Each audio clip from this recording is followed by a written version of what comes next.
नमस्कार, स्वागत है आप सभी का। आप देख रहे हैं एनएमएफ न्यूज की खास पेशकश अधूरा सच एक्सपोज और मैं हूं आपके साथ नम्रता चौधरी। क्या आपने कभी सोचा है कि जगह जगह से कुछ ऐसी तस्वीरें वायरल हो रही हैं जिनमें कुछ लोग हाथ में क्यूआर कोड लेकर घूम रहे हैं? कभी ध्यान दिया है इस पर? हो सकता है तस्वीरें देखी हो लेकिन ध्यान ना दिया हो। आपकी गलती नहीं है। हम भारतीय हैं ही ऐसे, जब तक खुद पर कोई चीज नहीं बीतती ना, हम ज्यादा ध्यान नहीं देते, फिर चाहे पड़ोस वाले को ही कुछ क्यों ना हो जाए। मतलब सोचिए, आपके बराबर में दूसरे घरों में क्यूआर कोड ले लेकर कुछ लोग आ रहे हैं और आपने उनसे पूछना, उनसे जानना उचित नहीं समझा होगा। हाँ, जो लोग खबरों में बने रहते हैं उनको पता होगा इस क्यूआर कोड का क्या मतलब है, या फिर कौन है ये लोग जो क्यूआर कोड लेकर घूम रहे हैं। ये किसी चीज का पेमेंट नहीं मांग रहे हैं कि स्कैन करके पेमेंट कर दीजिए या चंदा दे दीजिए। दरअसल ये क्यूआर कोड इंपॉर्टेंट है वक्फ बोर्ड अमेंडमेंट के लिए, ये इंपॉर्टेंट है जेपीसी के लिए, और ये इंपॉर्टेंट है खासकर मुस्लिमों के लिए। एटलीस्ट मुसलमान तो ऐसा ही समझते हैं। दरअसल आप जानते ही हैं कि वक्फ बोर्ड एक्ट में संशोधन को लेकर या उसको पूरी तरीके से खत्म कर दिया जाए, इसको लेकर चर्चा बहुत दिनों से है।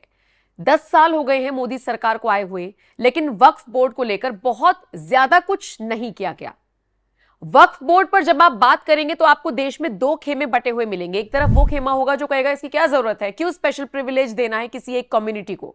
दूसरी तरफ वो खेमा मिलेगा जो ये कहेगा कि बिल्कुल वक्फ बोर्ड अगर हटाया या वक्फ बोर्ड में कोई अमेंडमेंट हुआ तो हम सड़कों पर उतर जाएंगे। कौन कौन से हैं ये दो खेमे, ये आप बखूबी जानते हैं, मुझे आपको एक्सप्लेन करने की जरूरत नहीं है। लेकिन क्यूआर कोड जो हाथ में लेकर घूम रहे हैं वो जरा जान लीजिए वो लोग कौन हैं। ये मुस्लिम समुदाय के कुछ लोग हैं जो क्यूआर कोड को लेकर घूम रहे हैं। अपने मुसलमान भाइयों से ये मांग कर रहे हैं कि आप इसे स्कैन कीजिए, क्योंकि आपकी राय जेपीसी तक जाएगी। जेपीसी यानी ज्वाइंट पार्लियामेंट्री कमेटी। ये जो कमेटी बनाई गई है किस चीज के लिए, वक्फ बोर्ड में क्या संशोधन किया जाए, उसे हटाया जाए नहीं हटाया जाए, इसको लेकर जो संयुक्त कमेटी बनाई गई है, संयुक्त समिति भी आप इसे कह सकते हैं, जो बनाई गई है। अब ये पूरा प्रोसेस क्या है, देखिए, इसके लिए थोड़ा सा आपको पीछे जाना होगा। अभी कुछ वक्त पहले की बात है, लोकसभा में वक्फ बोर्ड विधेयक को पेश किया गया, लेकिन बवाल इतना हुआ कि इसको लेकर फैसला तो छोड़िए, इस पर चर्चा भी ठीक से नहीं हो पाई। उसके बाद दूसरे कोने से इसको जेपीसी में डाल दिया गया। अब जेपीसी ने लोगों की राय मांगी है, समिति ने लोगों का फैसला मांगा है, जिसके आधार पर उनको फैसला करने में आसानी हो।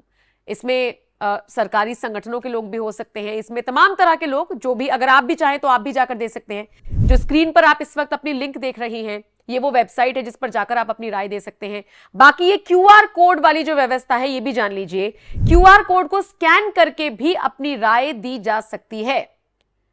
अब क्यूआर कोड को मुस्लिम समुदाय के कुछ लोग अपने दूसरे भाइयों के पास लेकर जा रहे हैं और उनका एक लक्ष्य है 50 लाख राय को इकट्ठा करने का। यानी कि अगर 50 लाख मुसलमान अपनी राय दे दें कि वक्फ बोर्ड को ना हटाया जाए या इसमें कोई अमेंडमेंट ना हो तो ये रुक सकता है। ये चीज किसने डाली है मुसलमानों के दिमाग में? ये डाली है भगोड़े जाकिर नाइक ने। खुद तो विदेश में बैठा है, लेकिन वहां से ऐसे ऐसे बयान देता है कि भारत में बवाल मच जाता है। भारत के मुसलमानों को वक्फ बोर्ड पर भड़काने का काम अगर सबसे ज्यादा कोई कर रहा है तो इस वक्त जाकिर नाइक है। जाकिर नाइक ने, ये समझ लीजिए, कमान संभाल ली है कि वक्फ बोर्ड पर मुसलमानों को बरगलाकर ही छोड़ेगा, और उसी ने ये टारगेट दिया है कि कम से कम 50 लाख मुसलमान अपनी राय जेपीसी को भेजो, तभी तो ये रुक पाएगा। नहीं तो अगर एक बार वक्फ बोर्ड में अमेंडमेंट हो गया, इसमें बदलाव हो गया या इसे हटा लिया गया, तो हमारी मस्जिदें, हमारे कब्रिस्तान हमसे छिन जाएंगे। जिन लोगों को नहीं पता उन लोगों के लिए बता दूं कि मजार हो, दरगाह हो या पक्का कब्रिस्तान हो, इस्लाम में हराम माना जाता है। फिर वक्फ बोर्ड ने किस आधार पर इतनी सारी मस्जिदों को अपना बता रखा है, इतनी सारी दरगाहों को अपना बता रखा है, इतने सारे पक्के कब्रिस्तानों को अपना बता रखा है, और तो और खबरें आती हैं कि मंदिरों को अपना बता रखा है। कहां से कैसे कुछ नहीं पता। खबर तो ये तक है कि तमिलनाडु में पूरा का पूरा एक गांव वक्फ बोर्ड ने अपना बता दिया, उस पर बोर्ड लगा दिया, और कोई क्लेम करने वाला नहीं हो पा रहा। क्योंकि आसान शब्दों में इसे ऐसे समझिए कि वक्फ बोर्ड क्या है। पहले तो वक्फ समझिए, वक्फ क्या है? वक्फ है दान करना। हम इसे चैरिटी, क्रिश्चियंस चैरिटी कह लेते हैं, हम लोग दान कह लेते हैं। अलग अलग धर्म में अलग अलग आप इसे वर्ड्स को समझ सकते हैं। मोटे मोटे तौर पर इसका एक ही मतलब है कि स्वेच्छा से दी गई कोई भी चीज, यानी आप अगर आप दान करते हैं तो। दान किससे होता है? दान होता है ईमानदारी की कमाई से। कब्जा करके दान करने में कोई फायदा नहीं है, पाप ही लगेगा। लेकिन वक्फ बोर्ड की अगर मैं बात करूं तो जिस वक्त इसकी शुरुआत हुई थी उस वक्त से लेकर अब तक लगभग ये समझ लीजिए इतनी जबरदस्त जमीन वक्फ बोर्ड के पास है कि तीसरे नंबर पर इसका नंबर आता है। मतलब आप भारतीय रेलवेज को देख लीजिए, आप सेना को देख लीजिए, उसके बाद नंबर आता है वक्फ बोर्ड का। इतनी प्रॉपर्टी है इसके पास। और उसके बाद कह रहे हैं कि हम तो पीड़ित हैं, हमें हमारी तो कोई सुनवाई नहीं हो रही है, हमें तो कहीं पर सुना नहीं जा रहा, हमें तो हटाया जा रहा है। वक्फ बोर्ड का एक दौर ऐसा भी चला था कि आपकी कोई प्रॉपर्टी है, आप सो गए, सुबह को आप उठे, उस पर एक बोर्ड लगा हुआ है कि यह संपत्ति वक्फ की है। आप जाकर कोर्ट में क्लेम नहीं कर सकते, आपको वक्फ बोर्ड में ही जाके क्लेम करना होगा। और चोर कभी चोरी की हुई चीज वापस लौटाता है क्या? तो वक्फ बोर्ड के साथ ऐसा ही था। कुछ स्वेच्छा से कुछ लोगों ने दान किया, लेकिन कुछ जमीनें हड़पी गई, और सिर्फ हिंदुओं की नहीं, मुसलमानों की भी हड़पी गई। आगे आकर मुसलमानों ने इसका विरोध किया, उसके बाद खूब बवाल हुआ। और अब आलम यह है कि वक्फ बोर्ड को लेकर बीजेपी के कई नेता मुद्दा उठा चुके हैं। आलम यह है कि अगर पूर्ण बहुमत की सरकार आ जाती तो हो सकता है इसको लेकर कोई बड़ा फैसला लिया जा सकता था। यह चर्चा चुनावों से पहले थी। कहा तो यह तक जा रहा है कि बहुमत की सरकार नहीं है और गठबंधन की सरकार है, इसलिए मोदी फैसला नहीं ले पा रहे, वरना अब तक ले चुके होते। लेकिन इन सब से इतर जाकिर नाइक ने क्या कहा है, पहले मैं उनका बयान आपको समझा देती हूं, सुना देती हूं, बता देती हूं, ताकि आप समझ पाए कि ये मुसलमान क्यूआर कोड ले लेकर घर घर तक क्यों जा रहे हैं। जाकिर नाइक कहता है, भारतीय वक्फ संपत्तियों को बचाएं, वक्फ संशोधन विधेयक को अस्वीकार करें।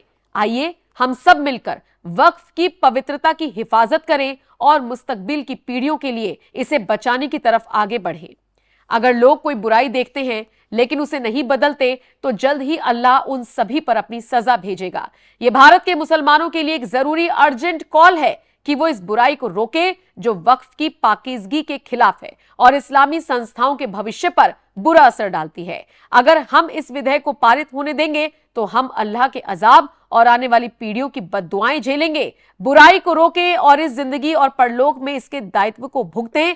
वक्फ संशोधन विधेयक को अस्वीकार करें। तो देखा आपने किस तरीके से जाकिर नाइक भड़काऊ भाषण दे रहा है। और चिंता की बात तो यह है कि मुसलमान उसकी बातों में आ भी रहे हैं, और शायद इसीलिए कुछ और दिखे ना दिखे लेकिन मुस्लिमों में एकता जरूर दिख रही है। आप अगर आप गूगल पर सर्च करेंगे, अपने आसपास देखेंगे तो बहुत सारी ऐसी तस्वीरें मिल जाएंगी जिसमें लोग सड़कों पर उतर उतर कर क्यूआर कोड को स्कैन करने की बात कर रहे हैं। लेकिन यहां पर जो लोग सेक्युलर का पाठ पढ़ाते हैं या जो लोग कहते हैं कि माइनॉरिटीज पर यहां पर भी कहीं ना कहीं भेदभाव होता है, मैं आपको कुछ देशों का एग्जाम्पल्स देती हूं। एक्चुअल में भेदभाव क्या होता है आप इन देशों के कानूनों से समझिए।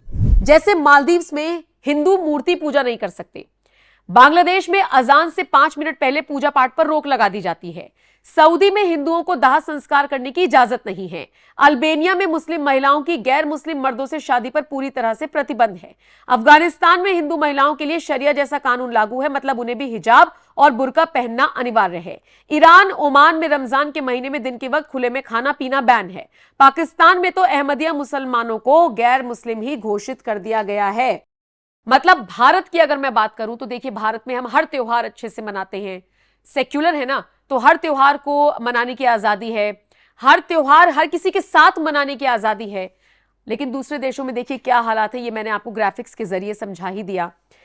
अब वक्फ बोर्ड को लेकर, वक्फ बोर्ड एक्ट को लेकर किस तरीके से बवाल मचा हुआ है ये तो आपने जान लिया, लेकिन इस पर राजनीति कैसे हो रही है ये भी समझ लीजिए।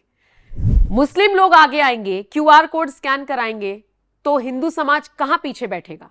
शायद यही वजह है कि हिंदू संगठन भी आगे आ गए हैं। और अब तो आप जानते ही हैं, हाल फिलहाल तो गणपति जी का इतना बड़ा उत्सव मनाया जा रहा है, तो ऐसे में जो गणपति जी के पंडाल लगे हुए हैं उनमें बड़ी तादाद में लोग आ रहे हैं, श्रद्धालु वहां पर आकर नतमस्तक हो रही हैं। उनके लिए हिंदू संगठनों ने अपना क्यूआर कोड निकाला है और कहा है कि आप इस पर स्कैन करके पॉजिटिविटी दिखाइए, पक्ष में वोट कीजिए वक्फ बोर्ड को हटाने के, और वो जो आंकड़ा मुसलमान दे रहे थे उनसे ज्यादा आंकड़ा आप दीजिए ताकि जेपीसी की बैठक में जो फैसला हो वो हमारे पक्ष में जाए। आप बताइए, इस मुद्दे पर भी क्यूआर कोड खेला जा रहा है, स्कैनिंग की जा रही है और कहीं ना कहीं इस पर भी मुस्लिम और हिंदू आमने सामने आए हुए नजर आ रहे हैं। बहरहाल क्यूआर कोड का क्या मकसद है, कैसे ये आगे बढ़ रहा है, ये तो आपने जाना। इस मुद्दे पर हिंदू मुस्लिम कैसे आगे आ गए हैं, ये भी आपने देखा। आप इस खबर को लेकर क्या राय रखते हैं, कमेंट सेक्शन में अपनी राय हमें जरूर दीजिएगा। नमस्कार।